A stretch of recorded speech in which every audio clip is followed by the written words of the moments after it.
Well, it's a real pleasure to be welcoming you to our final State of Democracy lecture for the academic year with Jacob Mishangama, who's come all the way from Denmark to speak to us about whether free speech is killing democracy.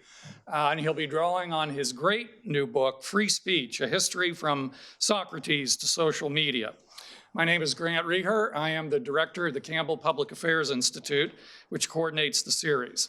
Now, first, on behalf of Syracuse University, I would like to acknowledge, with respect, the Onondaga Nation, the firekeepers of the Haudenosaunee, the indigenous people on whose ancestral lands Syracuse University now stands. Before I offer a very brief introduction of our speaker, I want to issue some heartfelt thanks. First of all, I want to thank you all for being here. How many undergraduates are here? Raise your hand if you're an undergraduate. Special thanks to you for being here. I was told that the party out on the quad and in the surrounding area started at 6 o'clock. What I wasn't told is that was 6 o'clock yesterday. So, but I want to thank you for coming here instead, and we will get you out to the formal start of that party in time. I also want to acknowledge our alums and our friends who are watching on the live stream. And we have at least one notable alum here with us in the audience today, former Syracuse Mayor Stephanie Miner. Mayor, I was going to thank you for your service and then get the applause line for you, but Mayor Miner, I want to thank you for your service to the city, and can't resist noting that you've got a story or two to tell about free speech and its consequences, I imagine. I want to thank the Dean's Office for supporting the series, especially during these challenging times, and for technical support, the Information and Computing Technology Group, and in particular, Tom Fazio. Thanks as well to Kelly Coleman, who's watching on the live stream right now, Jackie Nuchevsky and Jacqueline Witwicki, who all work in the Campbell Institute and help put together these events. Now, regarding our format, we're going to return to our original roots. First, we'll hear from Jacob, and then we'll have a very brief faculty response from Maxwell professor Tom Keck, who holds the Michael O. Sawyer Chair of Constitutional Law and Politics. And then he will then join Jacob on the stage. And at that point, following Tom's response, we'll have plenty of time for your questions. For the Q&A portion, we'll have two microphones that two of us will get to you once you've been recognized by me. And please raise your hand when you get the microphone. As always, I ask three things of you. Speak into it so that you are part of our recording and so that the other folks in the room and on the live stream can hear you. Be brief, and once you've asked your question or made your point, hand the microphone back to the person who gave it to you. At the conclusion of our program, we'll have a reception outside, we'll have food and drink, and Jacob will be available to continue the conversation with you there and also sign his book, which we will have available for purchase there. Finally, before I introduce our speaker, let me do one last thing, and that's to give you an early heads up regarding next fall's lineup of the State of Democracy lectures.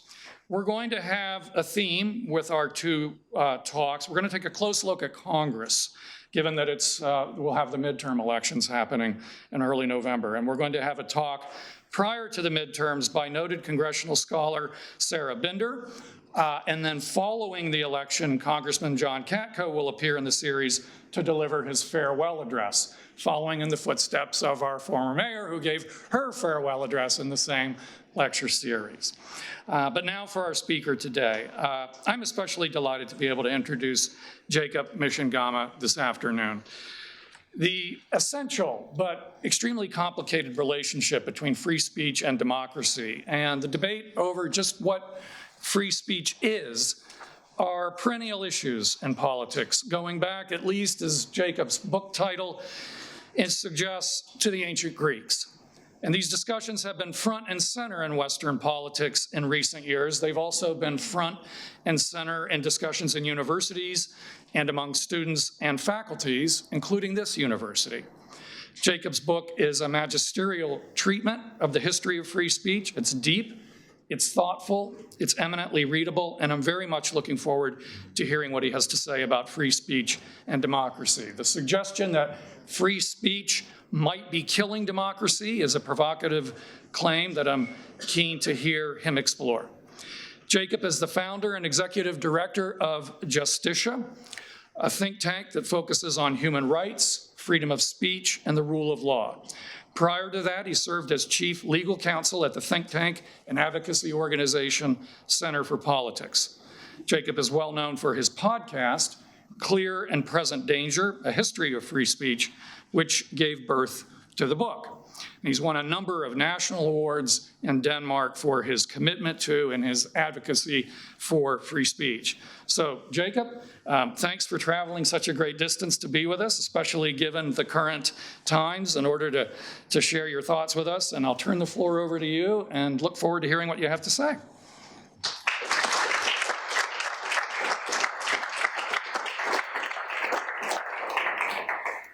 Thank you so much. It is a real honor and a privilege to be here today. Thank you so much for inviting me, Grant and Tom, and thanks for all the hard work been put into facilitating my travel and everything. It's just been a real joy walking around the city today, and I hope to explore it further tomorrow. As you suggested, the title of this talk is Free Speech Killing Democracy, is maybe a bit provocative, but I think it still captures sentiments in our time in democracies. What I really want to do is sketch two opposite positions that I see today, and I may be generalizing, but I think they're still useful. So one is that of free speech optimists, and I will say from the outset that I belong to that camp, and then the free speech pessimists. Because the digital developments we've seen have disrupted the traditional ecosystem of information and opinion. And in open societies, the fallout from that disruption has raised questions about whether free speech still constitutes the lifeblood of democracy, or has become a mortal danger, pumping poison into democracy's vital organs by eroding free and fair elections, tolerance, and equality. But before I turn to the present, it might be worth offering just a glimpse of the history of free speech, which did not begin with the First Amendment or the Enlightenment, nor is uniquely Western. In fact, the roots of free speech are ancient, deep, and sprawling. 2,500 years ago, the Athenian statesman Pericles extolled the democratic values of open debate and tolerance of social dissent. And in the 9th century CE, the irreverent freethinker Ibn al-Rawandi used the fertile intellectual climate of the Abbasid Caliphate to question prophecy and holy books. In 1582, the Dutchman Dirk Coornhead condemned it as tyrannical to forbid good books in order to squelch the truth. And in 1770, my home country of Denmark became the first state in the world to abolish any and all censorship. 6 years later, Virginia adopted the first Bill of Rights, declaring free speech the bulwark of liberty. But almost invariably, the introduction of free speech sets in motion a process of entropy. The leaders of any political system, no matter how enlightened, inevitably convince themselves that now freedom of speech has gone too far. Oligarchs twice overthrew the Athenian democracy. Laws against apostasy and blasphemy curtailed free thinking in medieval Islam. Dirk Coornhead was exiled and his writings banned. In Denmark, our experiments with press freedom was very short-lived, as absolutist rulers reigned in the printing presses. And as we shall see, Virginia's commitment to press freedom would be severely compromised, as would the First Amendment ratified in 1791. Now, central to the pendulum swings of history is the clash between an egalitarian versus an elitist conception of free speech that stretches back to antiquity, originating in the difference between Athenian democracy, where ordinary free and male citizens were given a direct voice in political decision-making, and where there was a broader freedom to speak frankly in public. On the other hand, you had Roman republicanism, limiting free speech to a small elite, omitting the uneducated mob thought unfit to speak on public matters. Now, these tensions between egalitarian and elitist ideals have dominated the history of free speech ever since. With political changes and technological advances from the printing press to the radio and now the internet. With such disruptions, elites fear the consequences of expanding the public sphere and bypassing the institutional gatekeepers enjoying a privileged access to filter and diffuse, quote-unquote, responsible information and opinion.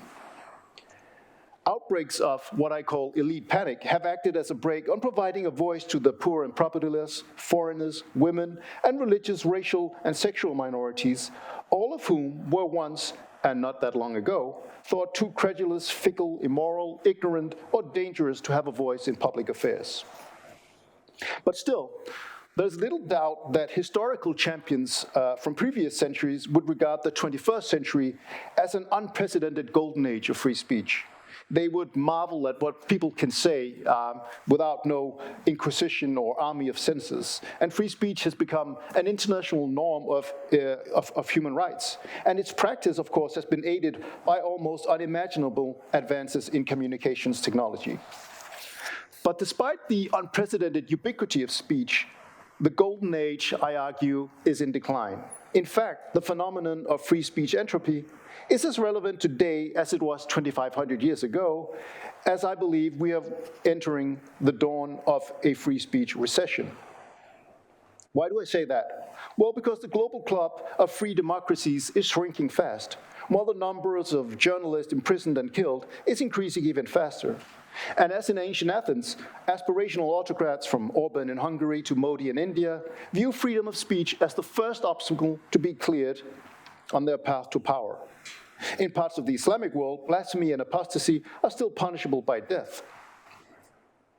But the global free speech recession even extends to liberal democracies where laws and attitudes underpinning free speech are eroded, and where the ancient conflict between egalitarian and elitist free speech ideals have morphed along with technological developments. Of course, there might be good reasons why elites in democracies should worry about too much free speech, given the unprecedented speed and reach in the digital age. So today's burning question is whether free speech pessimists or free speech optimists have better grasped the relationship between this fundamental freedom and democracy. The pessimists can point to several concrete examples, as well as broader developments, that at the very least shows that the old saying, "Sticks and stones might break my bones, but words will never harm me," is not only a tired cliché, but also plain wrong. For instance, without American free speech exceptionalism, the January 6th attack on the Capitol might never have taken place. A fire hose of falsehoods originating from the president, amplified on TV networks, and diffused on social media were instrumental in fomenting, inciting, and coordinating the violence, while authorities failed to heed the flashing warning signs. One reason cited by the FBI was the difficulty in discerning constitutionally protected free speech versus actionable, credible threats of violence. Social media has also helped spread hate speech and even incite genocide, as with the Rohingyas in Myanmar. Online hate speech may even cause harm in terms of fear, psychological trauma, and self-censorship that disproportionately affect minorities. It may even facilitate violent hate crimes in democracies. And so if free speech provides a megaphone to hatred, lies, and even jeopardizes the peaceful transfer of power in democracy, perhaps stubborn free speech optimism is really a manual for democratic self-destruction. But I want to advance the perhaps counterintuitive argument that while many of the concerns raised by free speech pessimists are real, if sometimes exaggerated, the case for free speech optimism remains strong and compelling, and that abandoning free speech on the ash heap of history is a cure worse than the disease. I argue that laws and norms protecting free speech still constitute the great bulwark of liberty, an Enlightenment meme that inspired revolutionaries and radicals in America, France, and Russia. If not maintained, however, a bulwark can break, and without free speech, our future will be less free, democratic, and equal, and more ignorant, autocratic, and oppressive. So I will try to convince you that the right of speech is still especially precious to the oppressed, as maintained by Frederick Douglass, that even amidst viral misinformation, the fierce anti-lynching crusader and feminist Ida B. Wells is still correct that the way to right wrongs is to shine the light of truth on them. And finally, I want to persuade you that a vibrant culture of free speech is crucial for free expression to thrive. Now, free speech pessimism is not a new phenomenon in democracies. Had Supreme Court Justice Robert Jackson been alive today and been asked whether he thought free speech had gone too far, he might have replied, yes, and I told you so. In the Supreme Court case of Terminiello versus Chicago from 1949, the majority overturned a conviction for disorderly conduct of a fascist-friendly priest who gave an incendiary and racist speech which provoked protesters to riot. Jackson dissented and warned that a conception of freedom of speech so rigid as to tolerate no concession to society's need for public order amounted to a suicide pact. And Jackson was better placed than most to opine on the dangers of extreme speech. He had served as a US chief prosecutor at the Nuremberg trials against leading war criminals, including Julius Streicher, the fanatically anti-Semitic editor of the Nazi newspaper Der Stürmer. And Jackson feared a rerun of the dynamics that had brought fascism to power in Europe if democracies brought mere principles to a street fight with totalitarian movements. Now, Jackson's view may have been rejected by the Supreme Court, but outside the US, most democracies strive to achieve some degree of balance between free speech and what they perceive to be conflicting value. In today's digital age, the categories most frequently targeted by restrictions are those of hate speech and disinformation. And so it is to these two categories I will now turn before finishing with the more difficult subject of what exactly a culture of free speech entails. Now, when I was around 6 or 7 years old, I remember walking around the streets of Copenhagen in the neighborhood where we lived with my father, who's an African, when a gang of so-called green jackets shouted. I didn't know that monkeys had moved into our neighborhood. Now, my father laughed it off, but I still remember it vividly because it hurt and shook me. And clearly, societies committed to equal dignity should not be indifferent to such incidents and attitudes. But what to do about it? And how to define and counter racism also remains a highly divisive question in 21st century America, as witnessed by the massive protests against racial injustice of 2020 and the current conservative backlash against so-called critical race theory. But paradoxically, both among those who think that the government needs to do more to challenge racism and among those who think that public institutions have gone too far, free speech is increasingly seen as part of the problem rather than the solution. Now, America is unique in its constitutional protection of racist speech, which to varying degrees is criminalized in most other democracies. However, we're witnessing a broader shift in progressive opinion, especially among younger generations. As summed up in a study by the University of Southern California academic Dennis Chung, where support for racial equality used to be correlated with tolerance of racist speech, it now fosters intolerance of racist speech. The highly polarized nature of current controversies can often blur perspective and blind us to the trade-offs and negative consequences of solutions that sound intuitively appealing and emotionally satisfying. I mean, why shouldn't those green jackets have been arrested and punished for publicly subjecting a man and his young son to such vile hatred? But studying the present through the prism of the past can help foster a more level-headed analysis of how to reconcile the values of free speech and racial justice. And in fact, a global look at the history of free speech shows that this freedom has been an indispensable ally in the fight against oppression.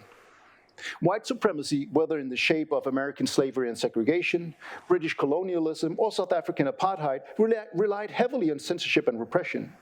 Conversely, advocates of human equality like Frederick Douglass, Mahatma Gandhi, Ida B. Wells, Martin Luther King Jr., and Nelson Mandela all championed the principle and practice of free speech to great effect and at huge personal cost. In 19th century America, defenders of slavery and their apologists used draconian laws, violence, and mob action to ban, punish, harass, murder, and cancel abolitionists and the spread of their emancipatory ideas. The rank hypocrisy of such policies was often striking. As we've seen, in 1776, Virginia adopted its famous Declaration of Rights, affirming press freedom as the bulwark of liberty, restrained only by despotic governments. But a Virginia law from 1836 criminalized publications that denied the right of masters to property in their slaves and inculcating the duty of resistance to such rights. And such laws were prominent throughout the South in the 1830s. By contrast, anti-slavery activists saw free speech as a decisive weapon in the struggle for emancipation. After being heckled by white Bostonians at an abolitionist rally in Boston in 1860, Frederick Douglass wrote a plea for free speech in Boston, insisting that free speech was a fundamental human right that did not depend on status of birth or the color of one's skin, and that this freedom was instrumental to defeating slavery. Of course, the abolishment of slavery did not end the racist restrictions on free speech that were part and parcel of Jim Crow, and against which the First Amendment offered no shelter at the time. So in the absence of robust legal protections, the fight for racial equality had to rely on brave and passionate individual activism. Now, Ida B. Wells established herself as an important voice for black rights, not least through her fearless practice of free speech as the editor and co-owner of the black newspaper, the Memphis Free Speech, where she reported, documented, and exposed the horror of lynchings. In 1892, she wrote a now famous editorial intimating that lynchings were not responses to black men raping white women, as claimed by many white Southerners, but to white women having consensual sexual affairs with black men. Now, this caused a furious reaction, and white-owned newspapers incited a violent mob against Wells and her co-editor, causing the destruction of the Memphis Free Speech Press. Wells had to flee the South, but continued her work and became a co-founder of the NAACP. And with time, the NAACP and the wider civil rights movement put Frederick Douglass' theory of free speech universalism into practice, winning a series of landmark cases dramatically expanding the protection of the First Amendment. And they did so in ways that vindicated the majority opinion in Terminiello and arguably rebutted Robert Jackson's concerns about free speech optimism. In Edwards versus South Carolina, decided in 1963, the Supreme Court overturned breach of the peace convictions of 187 black students that were arrested for peacefully protesting racial segregation outside the South Carolina State House. They held up placards reading, "You may jail our bodies, but not our souls," and chanted, "I shall not be moved." Now, citing Terminiello, the majority rejected that the protest created an imminent danger to peace and safety, even if white onlookers might feel provoked and resort to violence.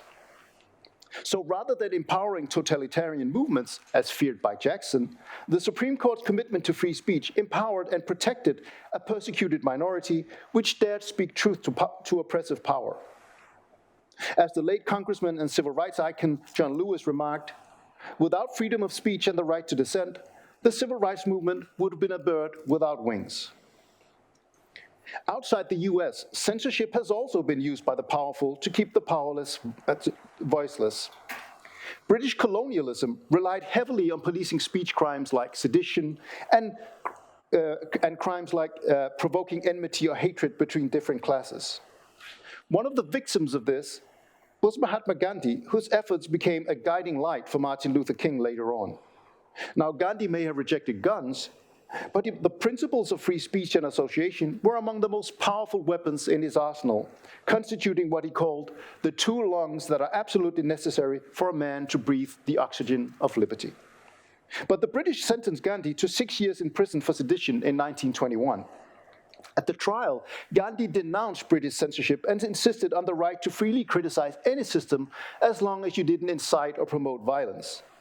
Now, it's telling that Gandhi's conception of free speech at this time was vastly more permissive than what followed under the First Amendment at a time when the US Supreme Court upheld punishments for up to 20 years in prison for activists opposing American involvement in World War I and advocating socialist policies in speeches and pamphlets. Much like Southern racial segregation, South African apartheid also rested on the systematic denial of free expression. Like the Catholic Church Index of Forbidden Books, apartheid South Africa had the Jacobson's Index of Objectionable Literature, which at one point included more than 20,000 titles. And around 1,600 anti-apartheid activists, including Nelson Mandela, were subject to banning orders that prohibited individuals from speaking, writing, and attended public gatherings. Perversely, the apartheid system operated with its own version of hate speech laws designed to prevent hateful attacks on the white man, which resulted in the banning of works like the televised version of Alex Haley's Roots. Suppression prevented Mandela and other activists from speaking out, but a globalized world allowed international media, dissidents, and human rights organizations to circumvent censorship. And in 1994, Mandela won South Africa's first free and multiracial presidential election. That year, he also gave a speech expressing his commitment to free expression and his gratitude to the international media for exposing the evils of white supremacy and giving a voice to those silenced by apartheid. It is undeniable that free speech has been instrumental in advancing racial justice both in and outside the US. But racism and hatred are still with us, and the ideals of Dr. King and Mandela have yet to be fully realized. So it might be tempting to fulfill their visions through laws intended to silence bigots. But such ideas ignore that without principled free speech protections, state and local governments in this country could have shut down Black Lives Matter protests, used crippling libel suits to silence critics of bigoted government officials, and even used laws against extremism and hate speech against the most loud and uncompromising proponents of racial justice. To wit, Republican legislators have introduced a tsunami of illiberal anti-CRT bills that prohibit the promotion of ideas that cause anguish or discomfort on the basis of race or gender in education. In New Hampshire, a bill from January even aims to prohibit teaching that the United States was founded on racism. In Tennessee, Republicans put forward a bill that would prohibit public schools from using teaching materials that promote, normalize, support, or address LGBT issues or lifestyles. Its supporters argued that such material offends a significant portion of students, parents, and Tennessee residents with Christian values. And such bill shows that once principle is sacrificed, no group is more than a political majority away from being the target rather than the beneficiary of laws against hatred and offense, and why minority groups are better served to rely on principle than the shifting winds of political expediency. Now, a strong argument against my position about the dangers of prohibiting hate speech is that European democracies have had such laws in effect for decades, while retaining a high degree of political pluralism and open debate. And on paper, the European approach actually sounds tempting and seducing, since it's based on the commitment to tolerance and equality.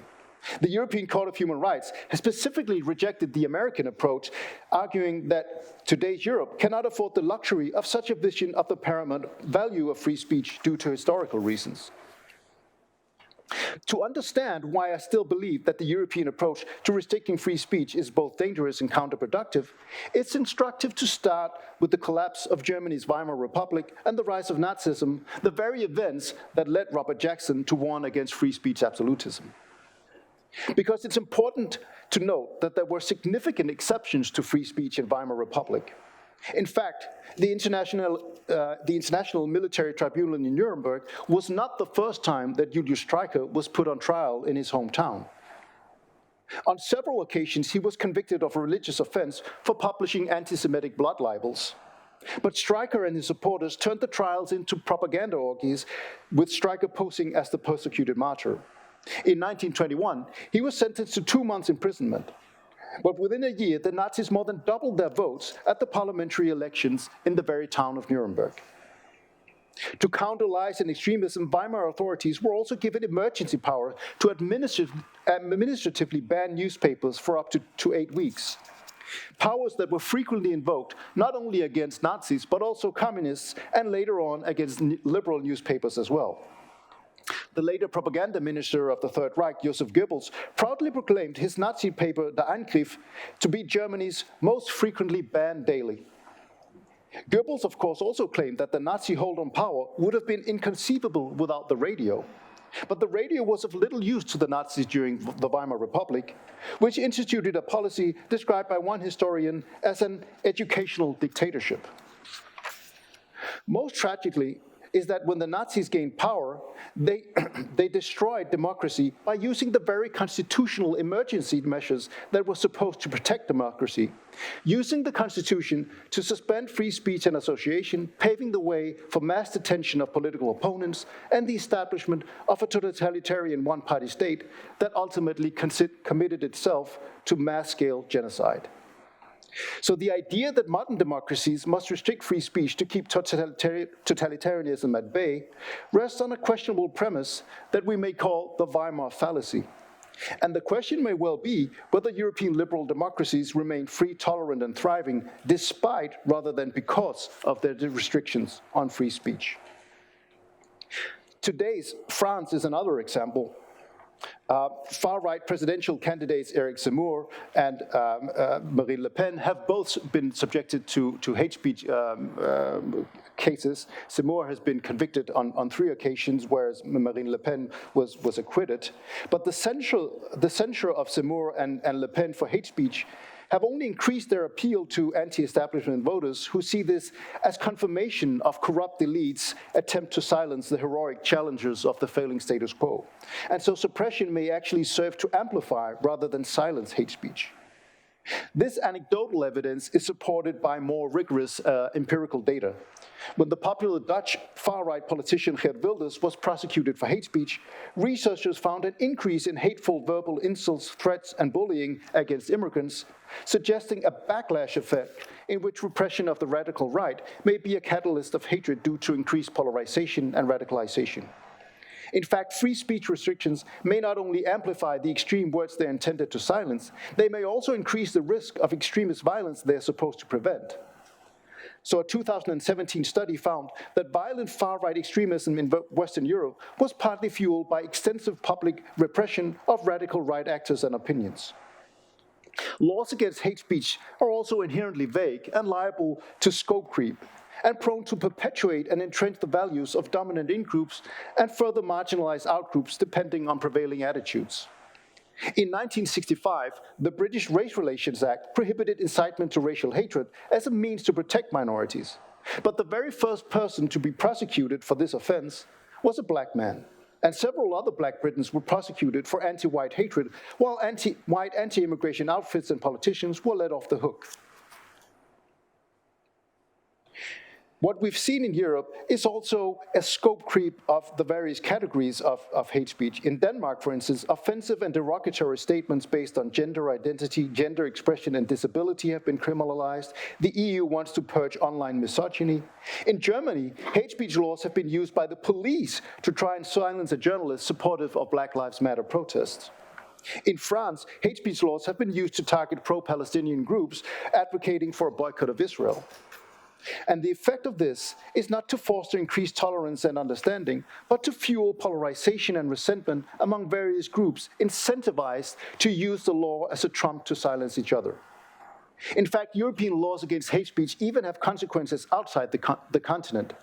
Germany's Network Enforcement Act from 2017 obliges social media platforms to remove manifestly illegal content within 24 hours or risk huge fines.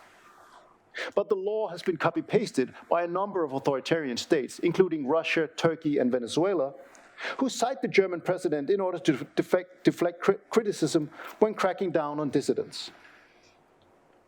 Now, there are, of course, dilemmas as to when and how democracies should react to movements who threaten to overthrow democracy or persecute minorities.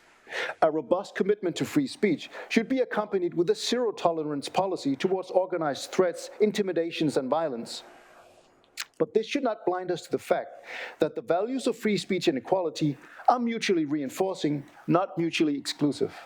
In fact, I would go so far as to claim that free speech might very well be the most powerful engine of human equality ever invented by humankind. So now I want to turn to the issue of what to do about misinformation, which has worried elites and authorities for centuries, from the hounding of heretics in medieval times to the disruption brought about by the explosive mix of the Reformation and the printing press. But the fear of false information has also worried later secular rulers and elites committed to democracy and freedom. After becoming president on a free speech ticket in 1801, Thomas Jefferson complained that Federalist newspapers had sullied press freedom by pushing its licentiousness and its lying to such a degree of prostitution as to deprive it of all credit. In 1858, the New York Times lamented that the transatlantic telegraph was superficial, sudden, unsifted, too fast for the truth. In 2006, Barack Obama praised the internet as a neutral platform that allowed him to say what I want without censorship, and social media played an important role in his bid to become president. But after the presidential election of 2020, Obama declared online disinformation the single biggest threat to our democracy. Outbreaks of elite panic often reflect real concerns and dilemmas, but often result in policies that are likely to worsen the problems they were intended to solve. That is why, until recently, most democracies left the prohibition of false information to authoritarian states. But since around 2017, France, the UK, Canada, Taiwan, South Korea, as well as the European Union have considered, proposed, or adopted various laws against false information. Most recently, the European Union, almost overnight, banned Russian state-sponsored propaganda outlets RT and Sputnik from broadcasting within the Union.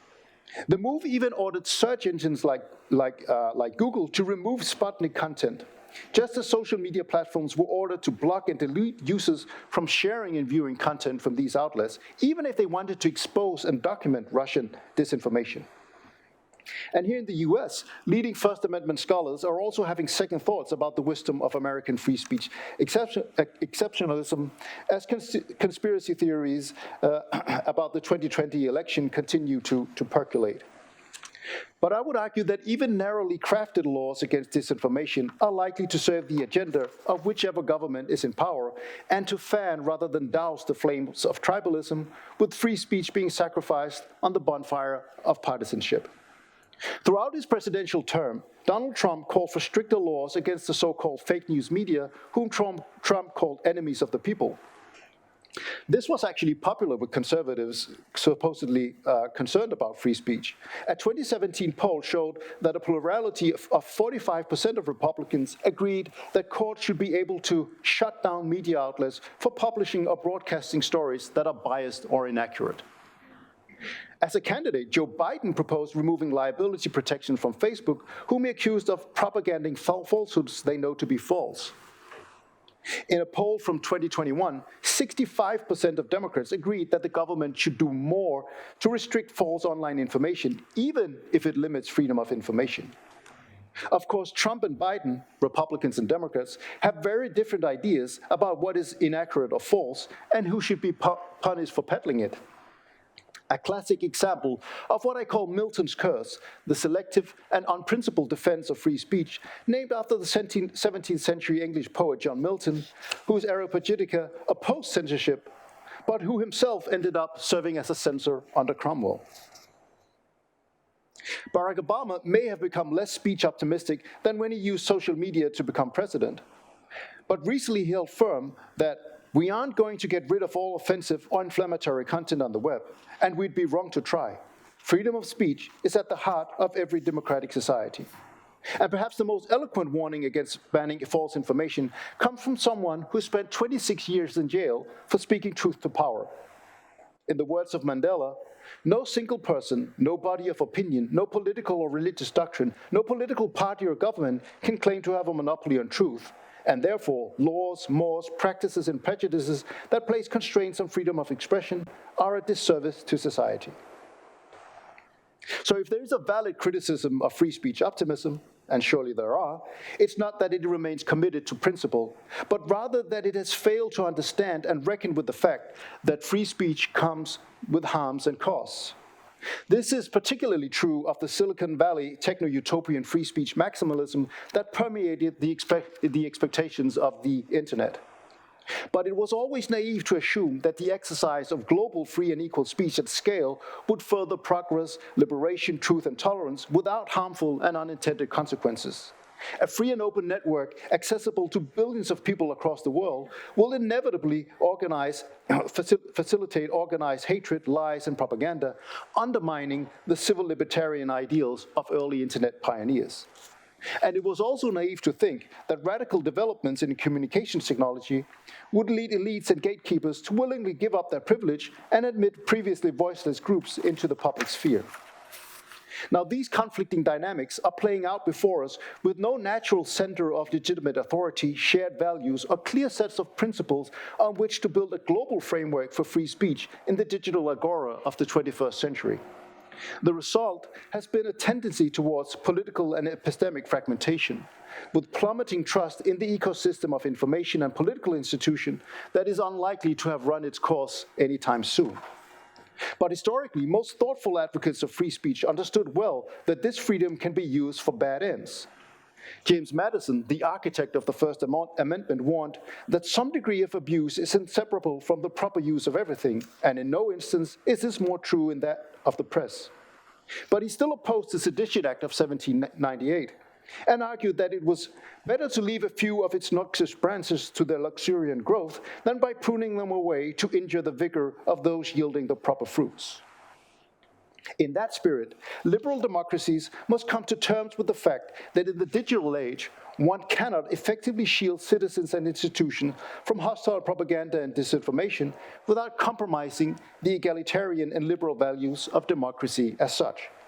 Instead, democracies and their citizens must rediscover the enormous potential of free and equal speech and harness it to the benefit of liberal democratic values. Already, we see a whole cottage industry sprung up to map, analyze, and counter disinformation and propaganda, just as innovative activists and journalists are using open source intelligence and data to expose the criminal deeds and human rights violations of authoritarian states for the whole world to see. Developing a more detached attitude to the constant background noise of social media, rather than treating each problematic tweet as a potential threat to democracy, may also help to develop a healthier information ecosystem. And empowering users at the expense of platforms is also something that might be beneficial to content moderation. Whatever fundamental reforms are needed to ensure that humans can thrive, trust, and flourish in the digital age, a robust commitment to free speech should be recognized as a necessary part of the solution rather than an outdated ideal. Let me finish by shortly addressing the essential but very elusive concept of the culture of free speech. Because free speech entropy is not merely political, but deeply rooted in human psychology. The drive to please others, the fear of outgroups, the desire to avoid conflict pull us in the direction of wanting to silence uncomfortable speakers, whether on digital platforms, on college campuses, or in cultural institutions. Alexis de Tocqueville found that in America, the tyranny of the majority subjected any writer who defied majority opinion to obloquy and persecution. And this observation has been confirmed many times since.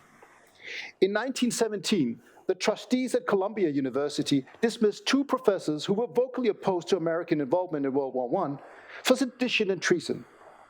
The New York Times published an editorial that praised Columbia for its intolerance towards doctrines that were dangerous to the community and to the nation. The editorial even declared that if colleges and universities are not to become breeding grounds of radicalism and socialism, it must be recognized that academic freedom has 2 sides. The freedom to teach is correlative to the freedom to dispense with poisonous teaching. Now, fast forward to 2022, and the Times has radically changed its tune. Last month, it published an editorial entitled, "America Has a Free Speech Problem," which showed that 84% of Americans believe self-censorship is problematic, while 46% feel less free to talk about politics. But among many whose opinions would have been deemed seditious, poisonous, and dangerous to the nation in 1917, the editorial was met with fierce hostility. Of course, we must be careful about what we mean by societal threats to free speech, since the lines are much more blurry than traditional government censorship. Determining when private action undermines or is an exercise of the culture of free speech can sometimes be difficult. After all, free speech does not grant anyone the right to have an op-ed published in the New York Times or to gain likes or a massive following on social media. And I readily concede that the critics of the Times were right to insist that free speech does not entail a right to be free from even harsh criticism of mockery. But still, there's a fundamental difference between reacting to ideas you loathe with scorn or criticism, and on the other hand, demanding that specific viewpoints be purged and their authors and enablers punished with loss of livelihood or disciplinary sanctions. Influential educational and cultural institutions do not become more diverse, tolerant, and equal by banishing ideas, publication, and speakers that do not conform to the prevailing orthodoxy. It is particularly problematic when media institutions, social media platforms, and universities, none of whom can effectively function without free speech, come to internalize the idea that provocative opinions are dangerous, unsafe, or even harmful to their own staff, students, readers, and users. When the Foundation for Individual Rights in Education has documented more than 280 attempts to get scholars canceled since 2020 alone, many of them successful, including, I believe, some here at Syracuse University, this development cannot be dismissed as hysteria, moral panic, or as a healthy pushback against dangerous ideas. Ultimately, I believe that free speech depends on a civic commitment to this ideal. And this is also why I believe that the most important factor for the future of free speech is that those of us who have benefited from the unprecedented advances in human affairs that 2,500 years of this counterintuitive idea have helped bring about, resist the force of free speech entropy. It is up to each of us to defend a culture tolerant of heretical ideas, to use our system of open vigilance to limit the reach of disinformation, agree to disagree without resorting to harassment or hate, and treat free speech as a principle to be upheld universally, rather than a prop to be selectively invoked for narrow tribalist point scoring. Or to quote George Orwell, if large numbers of people are interested in freedom of speech, there will be freedom of speech even if the law forbids it. If public opinion is sluggish, inconvenient minorities will be persecuted even if the law exists to protect them. Thank you very much.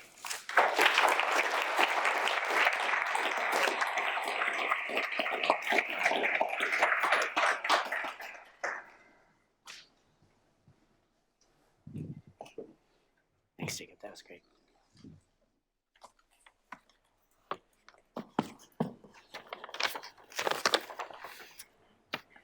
Hi, everyone. I'm Professor Keck from here at the Maxwell School. Thanks so much to Jacob for the engaging talk. Let me just start by emphasizing, for those who aren't familiar with it, that this is a fabulous book. I've read it twice. I've made my students read it. You all should read it. You can pick up a copy out in the hall. But my role here today is to tell you what's wrong with it in the interest of provoking some productive conversation. And I think I'll even maybe amplify the differences between us in the interest of provoking some productive conversation. And I'm supposed to do this in 5 minutes, and Grant's watching me like a hawk. So let me jump right in with two quick reactions to the book that are also both relevant to what Jacob has talked about here today, right? So first, the first is that the book is billed as a global history of free speech. But to me, it often reads more like a history of free speech suppression.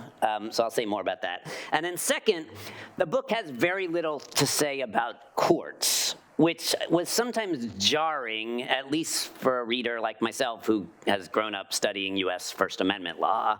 So let me say some more about both of those. So first, is this a book about free speech or about free speech suppression? It's worth the read just for its amazing catalog of free speech heroes across human history. But almost without exception, every one of these free speech heroes was also a speech suppressor. From Cicero to Emperor Constantine to Erasmus to John Calvin to Akbar the Great to Dirk Kornhut to Johann Strunze to Baruch Spinoza to Benjamin Franklin and beyond, leading advocates of free expression have almost invariably been presented with speech acts that exceeded the bounds of their own tolerance. So as we just heard, Jacob has even given this phenomenon a name, Milton's Curse, honoring John Milton, who's written one of the most famous briefs against censorship in Western history, but who himself later became a censor, right? So Milton's case is striking, but Jacob could have named the phenomenon after any number of people in the book, right? I mean, take Martin Luther, one of the most famous dissenters from orthodoxy in all of human history. But when the peasants took his vernacular Bible and drew different lessons from his own, he urged the German princes to smite them like mad dogs, right? And there's story after story in the book like this. I think there are two ways to think about this. right? So the lesson that Jacob draws is that free speech everywhere and for all is an unalloyed good, that most actual human individuals and societies are insufficiently principled to live up to it, and that the occasional exceptions are the ones we should emulate. And now here I kept wanting, when I read the book, again, I read it twice, so maybe it's in there, but I kept wanting Jacob to be clear about which heroes are the ones we're supposed to emulate, right? The closest he comes, I think, he might correct me if I'm wrong here, but so like, Jacob praises the justices of the US Supreme Court from the Warren era during the 1960s, who famously extended First Amendment protection to both racist and anti-racist speech. In which case I'm kind of snarkily tempted to ask, like, what kind of self-respecting Dane thinks the late 20th century United States is the culmination of 2 millennia of human history and development? So there's that. But more seriously, I think there's a different lesson that we can draw from the history, right? From Jacob's own history, I think there's a different lesson that we can draw. Maybe the lesson of Milton's curse is that free speech conflicts have always been, and always will be, a matter of deciding who should be free to speak, what they should be free to say, and where, when, how they should be free to say it. If no human societies, and scarcely any human individuals, have truly championed free speech everywhere and for all, maybe the lesson is not that everyone is unprincipled, but that free speech everywhere and for all is an unattractive principle. Now, every human society that is reviewed in Jacob's book has marked some speech acts as beyond the pale. Some societies have been more repressive than others. I'm a lifelong civil libertarian. Less is definitely better than more, right? I mean, Jacob recounts in chilling detail the efforts by so many states to maim or murder anyone who challenges religious or political orthodoxy. I don't want to go back to any of that. But even non-repressive states have had their red lines, as Jacob has recounted today. For the 21st century democratic West, maybe these lines include speech that challenges fundamental norms of racial equality and democratic participation. Contemporary democracies, thankfully, are not cropping the ears of white supremacists or inciters of election violence, but they may have good reason for limiting the spread of such harmful speech. And here, let me just note briefly, I just think it's important to emphasize, and again, I'm saying this as a civil libertarian, right? Not all threats to speech are equally dangerous, right? And so, arguments that suggest that they are, I think on my reading, weaken the credibility of civil libertarian claims, or at least they run that risk, right? I'm a civil libertarian myself, but I'm convinced that maximalist adherence to a single principle is not always the best way to advance that principle, right? Sometimes there are fundamental trade-offs involved that have to be acknowledged. Okay, so Grant's looking at me. I know I'm probably out of time already, but I do have another point. All right, but I have the mic, and it's hard for him to take it away from me now. Right? So I gotta say one thing about courts, because I promised to say one thing about courts. So Jacob's treatment of the ancient and medieval worlds, the early Enlightenment, the age of British liberalism and imperialism, include multiple references to courts as agents of speech suppression, right? The Star Chamber and the like. But the modern liberal democratic idea of courts as agents of speech protection makes only a handful of appearances. We heard a little bit of this in the talk too, and it pops up a little bit in the book, right? We get some brief references to a few landmark US First Amendment holdings, along with some key speech protective holdings from the South African Constitutional Court. But we also get several references to the failures of modern liberal democratic courts to provide adequate speech protection. And we get no, I guess I would say, systematic assessment of the capacity or willingness of courts to serve as bulwarks of liberty. And on my reading, this absence undermines the broader civil libertarian lesson Jacob wants us to draw from his history. Because one of the key claimed benefits of free speech everywhere and for all is that extending protection to speech that we hate will enhance subsequent protection for speech that we value. And if there's any truth to this claim, it seems to me that it has to rest, at least in part, on the role of independent judges in enforcing speech rights. Late 20th century US Supreme Court justices were more reliable than most on this front, but this reliability is an empirical question, and it seems to me far from inevitable. Now I'm really out of time, so I'm gonna wrap by saying that contemporary liberal democracies face a difficult choice. right?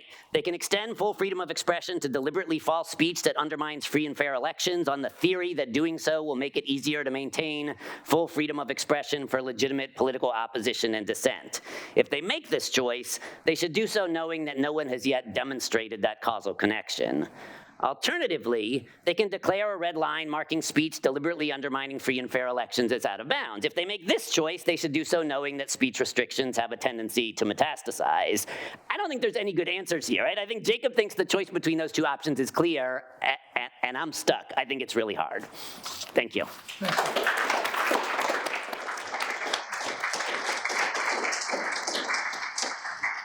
It only takes a word to Tom Fazio, by the way. Since, Tom, you've given a very spirited response, before we get to the questions from the folks that are here with us, Jacob, do you just want to take like a minute or, really short, because I know that folks want to respond since Tom has kind of thrown the gauntlet down a little bit. Give you a chance here, quick. Yeah, when it comes to courts, I'm a lawyer. I've written so much about courts, so I thought it would maybe be too boring too. But when it comes to the Warren Court, I think, one of the fascinating things, sort of the high watermark of First Amendment protection is the Brandenburg versus Ohio case from 1969, which held that the standard is sort of incitement to imminent lawless action that is likely to occur. And interestingly, one of the justices in that court, which dealt with armed KKK members talking about blacks and Jews, was Thurgood Marshall, the first black Supreme Court justice, and who had, of course, represented the NAACP in many of the landmark cases. And when you look at his free speech philosophy, I think it very much chimes with what I tried to argue, that free speech and equality go hand in hand, that these values are mutually reinforcing rather than mutually exclusive. And I think 1969 is, in many ways, such an interesting year. It was also the year that Denmark became the first country in the world to decriminalize porn in terms of images and films. And it was the year that a very brave soul at the BBC decided that it was okay to air Monty Python, which I still think is like one of the greatest contributions to the culture of free speech, and which, like, I don't know what sort of a middle-aged British couple were thinking when they turned on one of the most subversive comedy shows ever. When it comes to, ultimately, how do you determine what is the biggest threat? Well, by that standard, why was it wrong when you had the Red Scares then to prohibit communism and socialism? I mean, these were totalitarian societies. In 1917 and the following years, you had a Russian Revolution, extremely violent. You had World War I, and you had a totalitarian system that threatened to take over the West. So, you could have, but today we view the Red Scare restrictions as a dark moment in American history. But by your logic, that could be justified, I would say. So that would be one response to that. But very much looking forward to more critical comments. So we do have two microphones, Jacqueline, or is it just one this time? Two? Okay, so I see two gentlemen who put their hands up straight away. We'll get them, and then we'll diversify the questions after that. You go first here, the orange Patagonia. Sure. And then Mark up there, and Professor Rupert. Great, thanks for your remarks. Can you say a little bit more about the role of algorithms, which are amplifying certain types of speeches, how that fits in with the argument, Jacob? And I have to ask you, if you're Elon Musk's general counsel, how would you advise him on content moderation? Yeah, that's a very good question. algorithmic content moderation, is a necessity if you run a big mega platform, or even Twitter is not a mega platform, but it still has hundreds of millions of users. There's just no way you can moderate so much content using human moderators. But it's also clear that when it comes to categories like hate speech, for instance, algorithms are not very good at understanding context, like humor, sarcasm, and so on. So the collateral damage to free speech, if you accept that content moderation has free speech implications, content moderation by private platforms is a free speech problem, is real. Now, one of the things that I think is most interesting when it comes to content moderation is the idea of distributed content moderation. So that would mean providing users more control over the content they're being confronted with. So trying to limit what is being moderated at a centralized level at the choke point of the mega platform, and then allowing users more control. So for instance, we have seen many women, for instance, understandably complain about misogynist abuse, and that becomes a disincentive to engage on social media platforms. So you could have a women's rights organization that developed a filter which women could use to filter out some of the content that they're being confronted with and that they don't like. Because much of the misogynistic abuse might be sort of what we call awful but lawful speech. And it might also be that there are women who don't want it to be filtered out because they want to expose it, document it, and push back against it. You could do the same with anti-Semitism. How do you define anti-Semitism?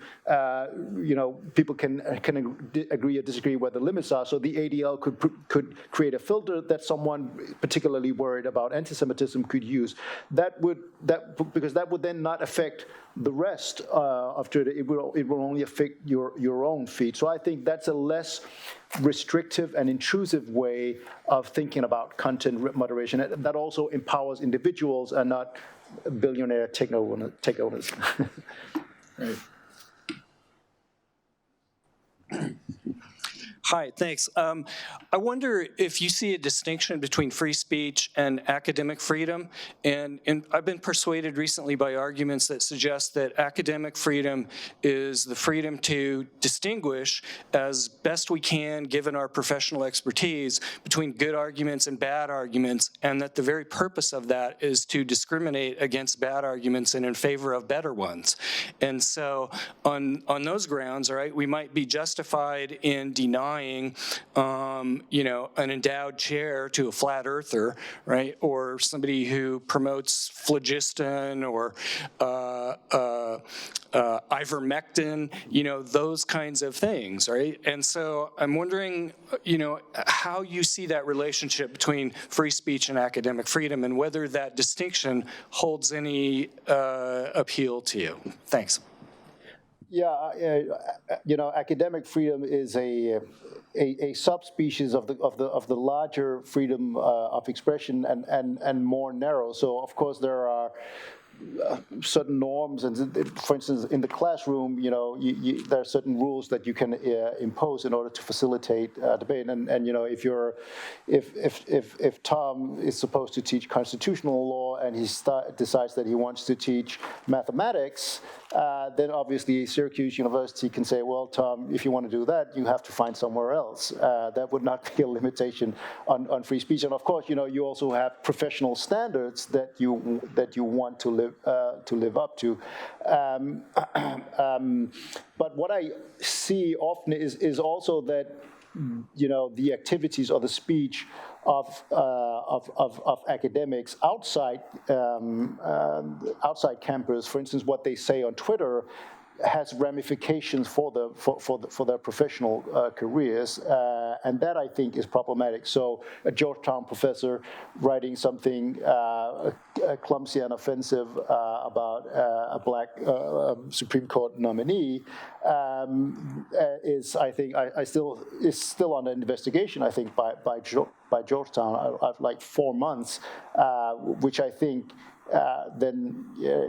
limits the free speech of academics to participate in debates. And I would hope that academics were very active in participating in debates. And of course, there might be very obvious examples if you have someone teaching the natural sciences, and being a flat earther would be incompatible with that. But I would think that if you went back and looked at curriculums in almost any discipline and what was being taught 50 years ago, much of what was being taught that, we would say, wow, how on earth, what were they thinking? And that is just plain wrong by our standards. So that determination is not always clear, and who gets to make it.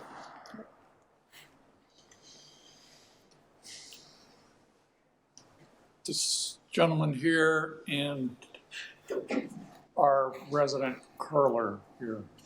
If you were at the last talk, you'll know what I'm saying. Well, this is maybe a variation on Tom's question and yours, actually. More.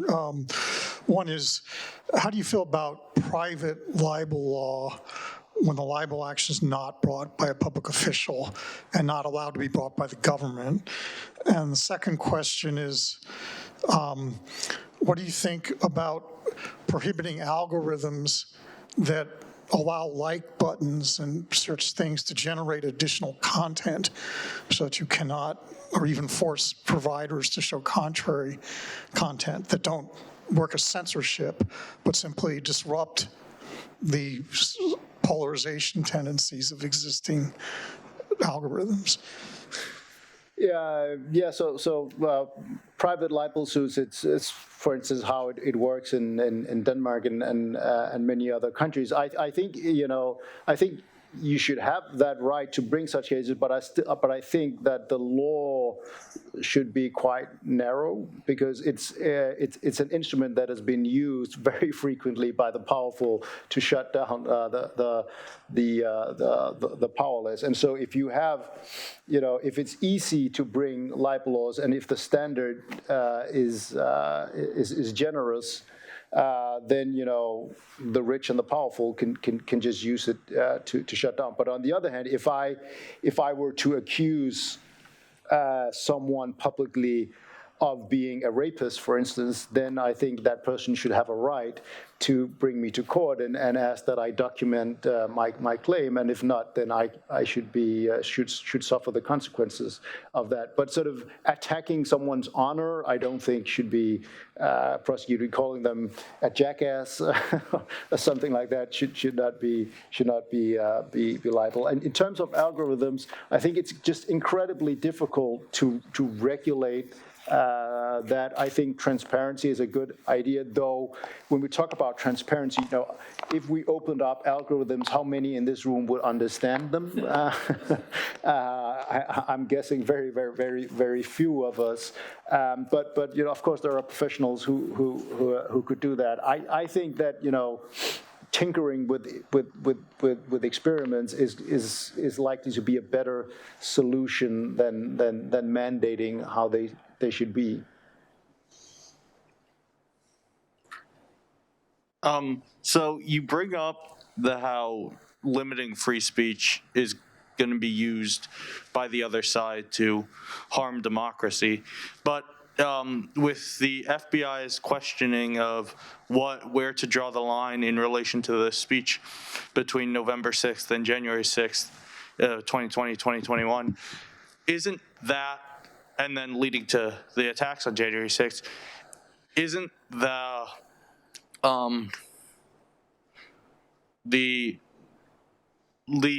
lack of ability to draw that line and the lack of ability to police that free speech also causing a harm to democracy, because the transfer of power, the peaceful transfer of power, was ceased, and so 5 people died, as we all know. And so how is the not being able to limit free speech, how do you reconcile the other side of the forcing to limit versus not limit? Yeah, no, that's a very good question. I think that I haven't reviewed all the the comments that were made on social media and other networks in the run-up to the January 6th, but it seems clear to me that some of them even crossed the lines and could have been prosecuted under the standards of the First Amendment as incitement to imminent lawless action. But even when in doubt, I think the authorities could, one, have said, okay, maybe we should watch these guys better. I mean, and secondly, is that, well, maybe we should put more security in Washington, D.C. on that, because even if we're not completely sure that they will actually be violent, it might be nice to have sufficient security personnel there to counter the threat if they turn violent. And of course, if even if you allow extremists to espouse their views, it does not, in my opinion, violate free speech if authorities start keeping a vigilant eye on someone. If you say that you're a supporter of ISIS, or if you're a supporter of a white supremacist group, then the FBI should keep an eye on you. That does not take away your right to free speech. So I think that there were a number of things that could have been done that would not have impinged on free speech as such. And in many ways, the fact that people can say these kind of things, gives the authorities the possibility to actually react to it. And I think that, that it's something that I didn't really touch that much upon in the book, but which I have come to think of as free speech is not only about the rights of the individual, it's also the right to access information and to hear. So it's in many ways also a communal right. And I think in many ways, as a society, we're better off knowing that our neighbors have extreme views than not knowing it. Otherwise, how do we counter how do we counter people with views that we oppose? How do we know that certain communities hold potentially dangerous opinions and so on? So if the authorities had done their job, I think they could have reconciled free speech with putting down the foot when that speech threatened to turn into violence.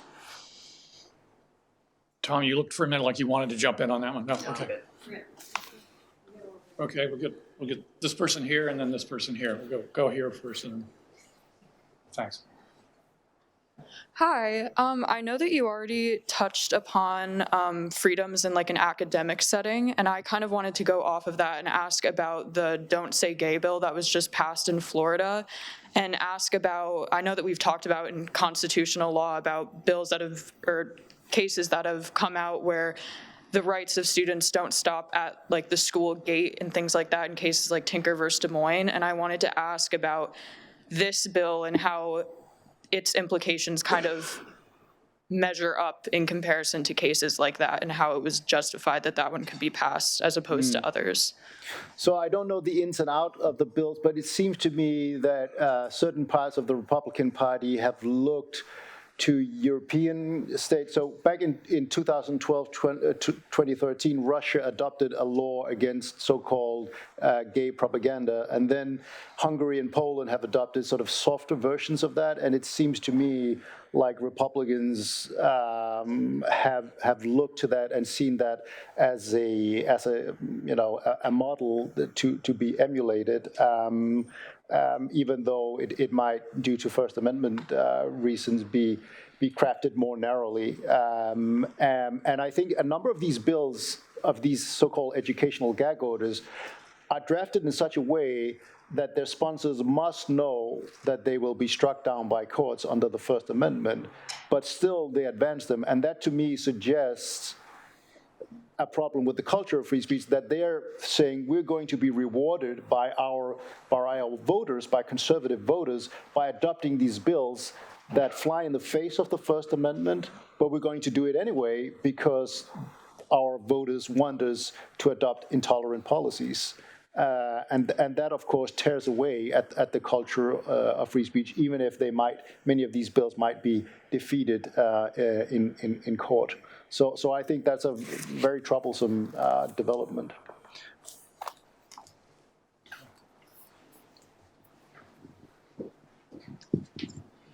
Hello, Jacob. Thank you for speaking to us today. I'm taking a class on white supremacy in the US, and we read a book on Derek Black, who is kind of the heir to white supremacy in the US. His father was the Grand Wizard of the KKK. His godfather was Derek Black. He had a radio show about white supremacy. He established a famous website for white supremacists, and he had attended a small liberal arts college in Florida, and it's written about in this kind of biographical book by Eli Saslow. And we actually got to talk with the author Eli Saslow in our class, and I asked him about what Derek Black would think about cancel culture, because at the end of the book, I don't really want to spoil it, but he ends up rejecting white supremacy and renouncing it in a very public way. And he said that Derek Black found value in cancel culture, that he was ostracized at his small liberal arts college, and people very publicly rejected a lot of his views and would make that known. But at the same time, he also found a lot of value in the people who stuck by him as friends and had an open dialogue and consistently deliberated with him throughout the years and helped change his opinion. He said he found value in both those things and thought both of them were necessary at the same time. So I was wondering what your opinion was on that argument. Yeah, I think it's probably difficult to generalize about what makes people change their minds. And this is of course just anecdotal. I have experienced on a number of occasions something that reinforced my existing beliefs. So I don't know if you're familiar with the organization called Hizb ut-Tahrir, but it's sort of an Islamist organization, which non-violent, but which basically believes in the establishment of a global caliphate under Sharia law, and they have an organization in Denmark. And so Danish politicians have argued that they should be banned. They should not be allowed to espouse their views. And I have argued many times that I think we have to protect even their right to exercise free speech and association. And so after I publicly went out and defended them, a leading member of Hizb ut-Tahrir wrote to me and he said, you changed my mind. The fact that you stood up for principle made me realize that I'm living in Denmark as a member of a minority. I'm a Muslim, and the only reason why I can exercise my faith and live as I want is because of the values of free speech. And once he saw that, he could no longer justify his sort of religious extreme views. And there's also another member of Hizb ut-Tahrir. I urge you to go to the Oslo Freedom Forum and see the video of this individual. He was having a demonstration for Hizb ut-Tahrir in London in front of, the embassy of Uzbekistan, and he was standing there with these black banners and supposedly fighting for the rights of Muslims. And then it dawned on him, wait a minute, I'm standing here in London enjoying free speech and association and assembly, and I believe in a system that if I came into power would take away these rights for everyone. And then, suddenly he couldn't reconcile these values. So I think there is immense value in engaging with people. And, for all the problems that still exist in this country, I think it's quite striking when you look at attitudes towards interracial marriages, for instance. So in 1958, it was 4% of Americans that could accept interracial marriages. By 2021, I think it was 95%, and almost universal among younger generations. And so in the period where that tolerance and acceptance has skyrocketed, coincides with a period where free speech norms and laws have been strengthened by the First Amendment. So in other words, not a single person has been censored or sent to prison in order to achieve this. You see the same thing with support for same-sex marriage. So I think it's now 70%. That would be very, very low acceptance in Denmark, but in this country it's pretty high. I think it's even now a small majority among Republicans. And if you go back even a few decades, the things look very different. And again, I think the exercise of free speech through writings, petitions, arguing to your fellow citizens, just the fact that you appeal to to common humanity is much more has a bigger impact than trying to censor people into acceptance of that. I think that one of the most moving things that I've seen when it came to acceptance of the LGBT community was a memorial concert to Freddie Mercury, and so you have Elton John on stage, and he's supposed to perform with Axl Rose of Guns N' Roses, and Axl Rose had said some pretty homophobic stuff throughout the years. But they go on stage, they perform together, they hug, and they sort of hold hands. And this is at a time where, the AIDS epidemic was horrific, and people, even in mainstream newspapers, was sort of really calling gays nasty stuff and associating AIDS with debauchery and so on. And I think that has much more potential to change the hearts and minds of people than putting them in prison or censoring their views. But that also points to something that those of us, people like me, who argue that we should allow even extreme speech, then also have a moral duty to use our own free speech to show solidarity to those who are subjected to hatred, and work to denounce those who engage in racism and extremism. I think that's the flip side. If you only say that, if you only argue against restrictions on free speech when it comes to extremism, while not at the same time also showing solidarity to those who are exposed to it and condemn those engaged in it, you're only doing half the job. Get this final question here, and then I want to try to squeeze in one last question of my own that I want to ask. So, get that gentleman there. So my question is about the role of the sort of relationship between money and free speech. And there's actually the obvious one, which is the ability of money to buy a bigger megaphone and how that works. And also and that megaphone can include buying, for instance, a network of radio stations across the country, as I forget the name of the company that yes, but then there's a second question of money, which is actually, I think, probably unique to our era. Maybe not, but it is that the algorithms, what's driving the platforms that are sharing the information, misinformation, the communications, the news, what's driving those algorithms is not they're not profiting from the ideas. What they're trying to do is drive clicks in the way that casinos are trying to drive polls on the slot machine. They use the same techniques to get people to click on things. And so there's a divorce between the profit motive and the ideas in a way that has never existed. And so now they're driving, they don't care what they're sharing as long as they get clicks. And that allows them to collect information on people. There's everything they make money on has nothing to do with the information.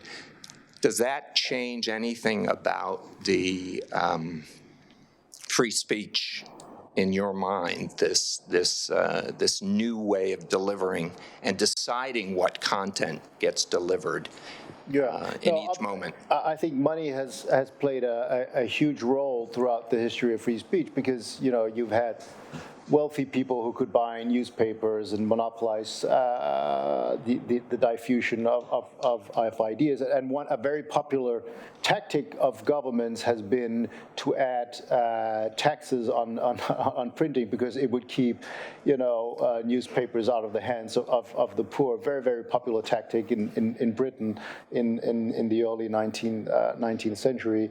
And so, of course, there's a parallel to that when you have the big centralized platforms and the fact that sort of one billionaire can buy it and own it all, even if we don't know what Elon Musk owning Twitter will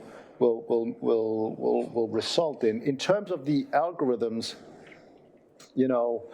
I think I don't think that they're only trying to get engagement. When I speak to a lot of people who work in various social media companies, and I think that there's been much more attention from these companies to after being subjected to all kinds of pressures, to actually do something about it. But the thing is that they're trying to do very many different things at the same time, and which is why it's impossible to satisfy everyone. Content moderation at scale is impossible, as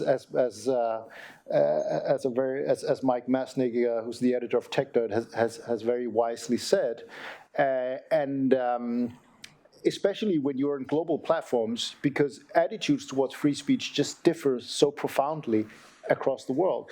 So if you think there are huge differences within the US on where the line should be drawn, try looking at the differences on free speech between America and Russia, and Russians are much more likely to support government restrictions on types of speech that Americans in general would be supportive of.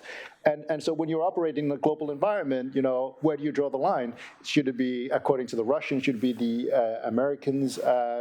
Should it, and what do my advertisers want? So I think it's all kinds of different concerns that pull them in different directions, and of course making it completely intransparent to those of us who are users of it, which is why I would like us to have a more decentralized ecosystem of social media than we have today. Mm-hmm. That's a good place to leave it. I'll ask my question at the reception, but I want to invite all of you to join us outside. If you're on your way to the big party out there, this could be your first stop, if you've got a valid ID. Again, I want to thank Jacob, and I want to thank Tom, Jacob Mishangama, Professor Tom Clark. Thanks so much.